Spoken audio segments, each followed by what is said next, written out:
Welcome back. Now, in recent days, we've seen a U.S. military operation that has resulted in the capture of Venezuelan President Nicolás Maduro and his transfer to the United States to face criminal charges. Now, the move has sparked global debate around state sovereignty, the use of force under international law, and the legality of prosecuting a sitting head of state in a foreign jurisdiction. To help us unpack the legal implications of these developments, I'm now joined by Professor Dunia Zongwe, Associate Professor at the University of Namibia's School of Law. Professor, good evening, and thank you so much for joining us. Thank you very much for inviting me. Well, of course, this is not your first conversation on the matter, and I'm sure you've been keeping your eyes glued to the international media like the rest of us have.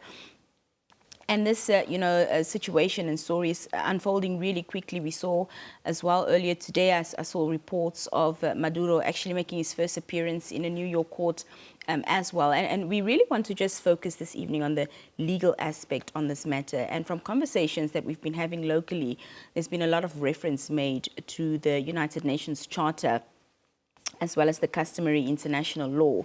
Now, under Section 2.4 of this UN Charter, it says that force against another state is generally, prohibited. So I want to ask, Professor, is there any exception into this Charter that can justify the United States' actions? Well, thank you very much for the question. There are two lawful exceptions, collective or individual self-defense against an armed attack, and also authorization by the Security Council under Chapter 7 of the UN Charter. But like you said before, and it is correct that under Article 2, Sub-Article 4 of the UN Charter, member states of the United Nations, we are talking about the vast majority of states, they are forbidden from using force, but not just force, the threat of use of force. And the distinction is important because in media reports we've heard, for example, that the President of the United States has threatened other states, the leaders of other states in Cuba and Colombia. So what are those two exceptions? Well, I said the first one is self-defense, individual or collective. In that case, for example, the United States would be entitled under international law to take military action against another state if that other state launches an armed attack. Right. And this didn't happen in this case. And if you look at state practice, or if you look at customary international law, for our viewers, customary international law is that law that binds all states, irrespective of whether or not they have agreed to the rules of that state. So under state practice and customary international law, drug trafficking does not constitute armed conflict. And under the second exception, authorization by the Security Council, under Chapter 7 of the UN Charter, the Security Council can authorize the use of force. It has been done in several instances before. In Africa, closer to home, Libya is one of those instances where one state or several states, here it was several states, were allowed to use force. It was a no-fly zone, although it went a little bit further. But in this case of Venezuela, there was no such prior authorization by the Security Council. So it cannot be justified, in short. The military intervention in Venezuela cannot be justified under the UN Charter, which is the constitution of the international community of states. Yes. Thank you for clarifying that. So then, Professor, how does international law then treat criminal jurisdiction over, a foreign head of state accused of crimes such as, narco-terrorism, drug trafficking, etc.? Talk to us about that. And also, when it comes to customary immunity, does it extend to acts committed in official capacity, and could Maduro claim such immunity within the United States? He will most probably claim that head of state immunity. So whether a country can, let's say, define a certain conduct as criminal, this is the sovereignty of each and every country. In Namibia, a parliament can determine that certain conduct, for example, e-bullying is criminal.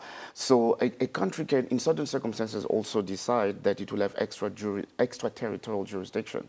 So that would mean, for example, that if activities took place outside of the country, the country can nonetheless prosecute those people internally. So this is important to say that whether the U.S. can prosecute for those crimes, this is part of the U.S. Sovereignty. What international law does is to prevent the United States from exercising that criminal jurisdiction when you are dealing with the head of state, with a foreign affairs minister, or a head of government. So what the President Maduro will most likely do is that what they did yesterday was just to appear. They were just told the charges, whether they pleaded not guilty or guilty. He pleaded not guilty, that he would have the rights, certain rights, etc., but it wasn't the actual trial. Right. Before the actual trial starts, what President Maduro will do is will probably come up with a number of objections to the jurisdiction of the Southern District of the Federal Court in New York. First, he will say, I'm head of state, and as such, I'm entitled to immunity. He can also claim personal inviolability. That is a principle that the U.S. itself has accepted, that if you are a head of state and you enjoy that immunity, the person of the president cannot be arrested or detained. And that is the irony in this, because it was in 2023 that at the UN International Law Commission, the US acknowledged that principle of personal inviolability. But he will also, and from the media reports we've heard that he did say that he's a prisoner of war. So that means that the Geneva Conventions that regulates the way we conduct wars will provide him with certain protection. So those were also arguments that were made in a precedent case with the military leader of Panama, Manuel Noriega, who raised similar arguments, but the situations aren't really the same, because he wasn't head of state. He was a military governor, but he was the actual ruler, but he wasn't the constitutional head of state, which is the case with President Nicolás Maduro. The difficulty for Maduro will be that in the United States, the question of whether or not you are entitled to head of state immunity depends on recognition by the executive branch, in other words, by the government. So this is a way of saying that if Namibia were to apply the same principle, whether or not a foreign head of state would have immunity before Namibian courts would depend on whether the government, the cabinet, or the foreign affairs minister recognizes that leader as a legitimate president. So that would be a difficulty in the case of Venezuela, because the United States has clearly indicated that they do not see him as the legitimate leader of Venezuela. But that will not resolve the international law question, because international law does not subject those things by the recognition of just one state or one foreign affairs ministry, in this case the State Department of the United States. We'll have to wait and see, of course, if this goes to trial. And if it does happen, do you think that Maduro has a chance of requesting that he be that be transferred and he be tried within his own country? Does he have basis and ground to do that? Well, they've been called for his release. First of all, because the forcible removal of a president is in itself a violation of territorial integrity. It's a violation of the sovereign equality of states. So he could request that the proceedings be halted, and that he, of course, be returned to Venezuela. But it's very unlikely that in Venezuela he will be prosecuted, because there aren't any criminal proceedings against them. Normally, for him to appear legally in a U.S. court, he would have to be extradited.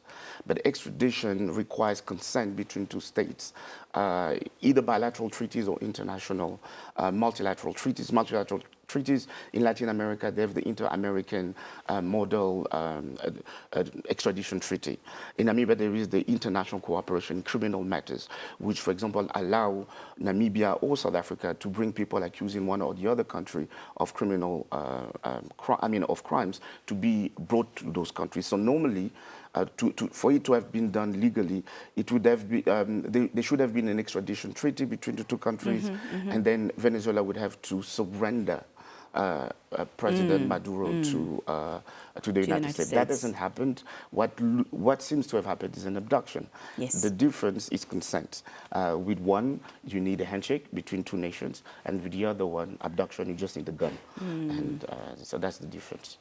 Well, of course, people are saying, they're wondering how this is going to influence, stances globally concerning this matter. And of course, an operation such as this is accepted or goes unchallenged. What precedent does it set, Professor, for future interventions, in the concept of sovereign equality amongst states? Well, sovereign equality is really the foundation of the United Nations.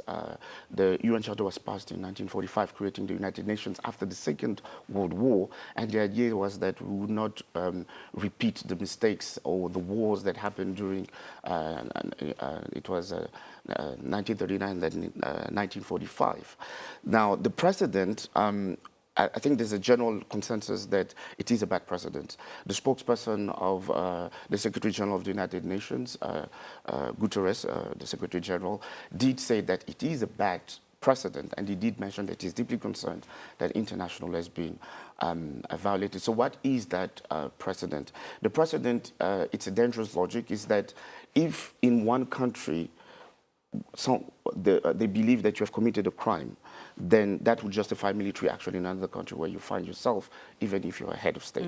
That's a very dangerous, reasoning, and you can see how dangerous it could be, because it could mean, for example, that the president of Russia could say, well, we're going to kidnap the president of Ukraine because, according to Russian law, he has actually committed a crime. The same could be done, for example, by China in Taiwan, organizing for the forcible removal of the head of state of Taiwan. You can quickly see how it unsettles everyone. And it's easy also to say, well, but this is just a problem for powerless states. But that's not necessarily the case. If you look at some of the traditional allies of the United States, like Spain or the United Kingdom, they've also expressed concern about the way it was done, irrespective of the political situation in Venezuela. It is a bad precedent. And when I was saying it's not just powerless states, if you look at Europe, in Denmark right now, they are actually quite nervous about these developments, because President Trump has already expressed desire to annex part of its Greenland, part of Denmark's sovereignty. So if this is allowed to proceed, what is an exception today will become the rule tomorrow. Right. And sovereignty would mean less. It would erode multilateralism. It will also erode different types of immunity: head of state immunity, diplomatic immunity, prisoner of wars immunity. It's a dangerous precedent. It must be undone. Yeah. Yes. Professor Zongwe, thank you so much for joining us this evening here on the Daily Roundup. Yes. I appreciate it. Thank you. Thank you for having me now. Yes. Well, we continue with more conversations after this very brief break. Do stay with us.